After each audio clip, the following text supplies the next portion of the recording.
سکینہ اصل عاشور سکینہ کا تھا یہی نام میری طرح میرے بابا کوئی یتیم نہ ہو۔ اس کے بعد ایک منزل آئی، منزل زبالہ۔ یہ منزل بڑی اہمیت کی حامل ہے، اور بس یہیں پہ آ کے میری گفتگو ختم۔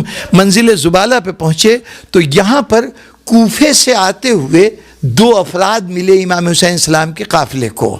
امام نے 2 آدمی بھیجے، ان 2 آدمیوں نے دیکھا کہ حسین کا قافلہ آ رہا ہے تو راستہ چھوڑ کے انہوں نے دوسری سمت اختیار کر لی، کوشش کی کہ امام کے ساتھ سامنا نہ ہو سکے۔ امام نے 2 آدمی بھیجے کہ ان کو پکڑو اور ان سے پوچھو کہ کوفے کے کیا حالات ہیں۔ وہ گئے اور خبر لے کے آئے، اور اس کے بعد آ کہنے لگے کہ مولا جو خبر آئی ہے تو کہیے، تو اگر ذرا سے الگ ہو کے ہم سنا دیں آپ کو۔ امام نے ارد گرد دیکھا، اپنے جانثار اصحاب تھے یا اعزا تھے۔ امام نے کہا کہ ان سے کوئی پردہ نہیں ہے، یہ کوئی غیر نہیں ہے، جو کچھ بتانا ہے سب کے سامنے بتاؤ۔ بس جو گیا تھا امام کا آدمی پوچھنے کے لیے، اس نے بات کرنے سے پہلے اپنے سر سے اپنا عمامہ اتار کے زمین پہ پھینک دیا۔ کہا مولا وہ جو دونوں ملے تھے نا، انہوں نے بتایا کہ حضرت مسلم مارے گئے، حضرت مسلم کے میزبان ہانی ابن عروہ مارے گئے، آپ نے قاصد بھیجا تھا راستے سے مسر ابن قیس سیداوی، وہ بھی مارے گئے، سب کے سب قتل ہو گئے۔ یہ دونوں کہہ رہے ہیں کہ ہم اس حالت میں ہم کوفے سے آئے ہیں کہ سر مسلم دارالامارہ کے دروازے پہ لٹکا دیا گیا ہے، اور مسلم کی لاش کو کوفے کی سڑکوں کے اوپر گھسیٹا جا رہا ہے، بازاروں میں گھسیٹا جا رہا ہے۔ امام نے سنا، اور سننے کے بعد امام پہ بڑا غیر معمولی کیفیت طاری ہوئی۔ امام کی آنکھوں سے بے ساختہ آنسو نکلنے لگے۔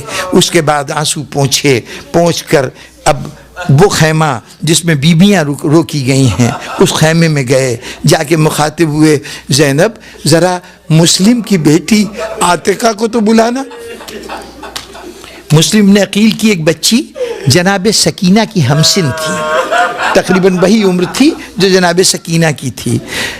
کہا کہ ذرا بلانا۔ اب یہ بچی جو ہے یہ امام حسین کی بھانجی بھی ہے، حضرت رقیہ اس بچی کی ماں ہے، یہ جناب امام حسین السلام کی بہن ہیں، یعنی جناب فاطمہ زہرا صلوات اللہ علیہ کے بطن سے تو نہیں، ان کی ماں دوسری ہیں لیکن علی کی بیٹی ہیں۔ تو چنانچہ اپنی بھانجی کو کہا ذرا عاتقہ کو تو بلانا۔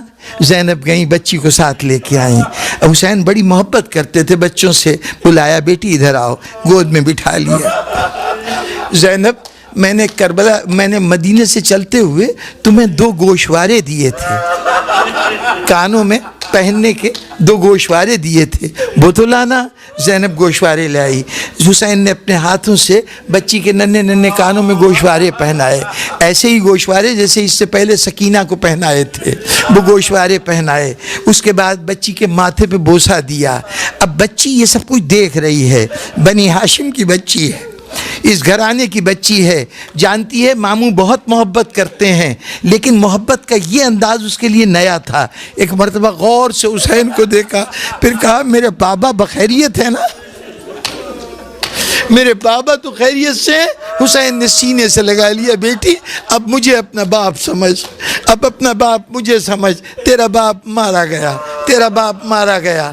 بچی بے ساختہ باپ کو یاد کر کے رونے لگی۔ میرا دل چاہتا ہے بس آخری جملہ بزرگان محترم کہ ہاتھ جوڑ کے کہوں، بی بی عاتقہ بہت بڑا صدمہ ہے، یتیمی بہت بڑا صدمہ ہے، یقیناً دل پہ بڑا سخت چوٹ لگی ہوگی، لیکن بی بی خوش نصیب ہے تو کہ تجھے یہ خبر اس طرح ملی کہ حسین نے سنائی ہے، ماموں کی گود میں تو نے یہ خبر سنی ہے۔ کاش ذرا یہ دیکھ کہ کربلا میں سکینہ نے کیسے باپ کے بننے کی خبر سنی ہے، سنانے والوں نے کیسے سنائی؟ وہی گوشوارے جو آج پہنائے گئے ہیں تجھے، کربلا میں یہ گوشوارے کانوں سے گھسیٹ کے اتارے گئے تھے۔